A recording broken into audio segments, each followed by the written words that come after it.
Bonjour, grade 3s. Today we are going to finish our book, Flat Stanley's Original Adventure. We're going to read Chapter 5, Arthur's Good Idea.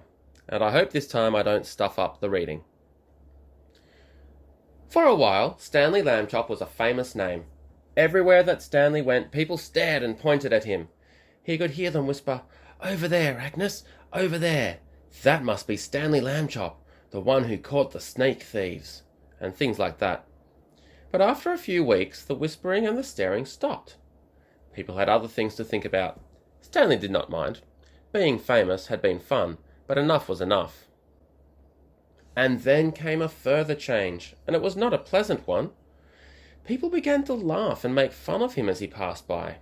"Hello, super skinny," they would shout, and even ruder things about the way he looked. Stanley told his parents how he felt. "It's the other kids I mostly mind," he said. "They don't like me anymore because I'm different, flat." "Shame on them," Mrs. Lambchop said. "It is wrong to dislike people for their shape, or their religion for that matter, or the colour of their skin." "I know," Stanley said. "Only maybe it's impossible for everybody to like everybody." "Perhaps," said Mrs. Lambchop, "but they can try." Later that night, Arthur Lambchop was woken by the sound of crying. In the darkness, he crept across the room and knelt by Stanley's bed. "Are you okay?" he said. "Go away," Stanley said. "Don't be mad at me," Arthur said. "You're still mad because I let you get tangled the day you were my kite, I guess." "Skip it, will you?" Stanley said. "I'm not mad. Go away." "Please, let's be friends." Arthur couldn't help crying a little too. "Oh, Stanley," he said, "please tell me what's wrong." Stanley waited for a long time before he spoke. "The thing is," he said, "I'm just not happy anymore. I'm tired of being flat. I want to be a regular shape again, like other people. But I'll have to go on being flat forever. It makes me sick." "Oh, Stanley," Arthur said. He dried his tears on a corner of Stanley's sheet, and could think of nothing more to say. "Don't talk about what I just said," Stanley told him. "I don't want the folks to worry. That would only make it worse." "You're brave," Arthur said. "You really are." He took hold of Stanley's hand. The two brothers sat together in the darkness, being friends. They were both still sad, but each one felt a little better than he had before. And then, suddenly, though he was not even trying to think, Arthur had an idea. He jumped up and turned on the light, and ran to the big storage box where the toys and things were kept. He began to rummage in the box. Stanley sat up in bed to watch. Arthur flung aside a football, and some lead soldiers, and aeroplane models, and lots of wooden blocks. And then he said, "Aha!"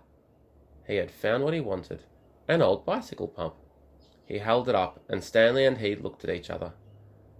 "Okay," Stanley said at last, "but take it easy."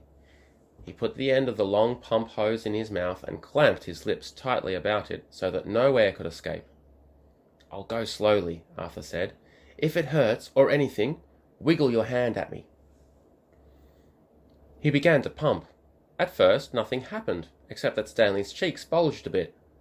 Arthur watched his hand, but there was no wiggle signal, so he pumped on. Then suddenly, Stanley's top half began to swell. "It's working! It's working!" shouted Arthur, pumping away. Stanley spread his arms so that the air could get around inside him more easily. He got bigger and bigger. The buttons of his pajama top burst off.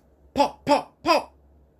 A moment more and he was all rounded out, head and body, arms and legs. But not his right foot. That foot stayed flat. Arthur stopped pumping. "It's like trying to do the very last bit of those long balloons," he said. "Maybe a shake would help." Stanley shook his right foot twice, and with a little whooshing sound, it swelled out to match the left one. There stood Stanley Lambchop, as he used to be, as if he had never been flat at all. "Thank you, Arthur," Stanley said. "Thank you very much." The brothers were shaking hands when Mr. Lambchop strode into the room, with Mrs. Lambchop right behind him. "We heard you," said Mr. Lambchop, "up and talking when you ought to be asleep, eh? Shame on—" "George!" said Mrs. Lambchop, "Stanley's round again."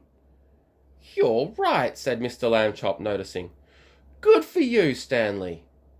"I'm the one who did it," Arthur said. "I blew him up." Everyone was terribly excited and happy, of course. Mrs. Lambchop made hot chocolate to celebrate the occasion, and several toasts were drunk to Arthur for his cleverness.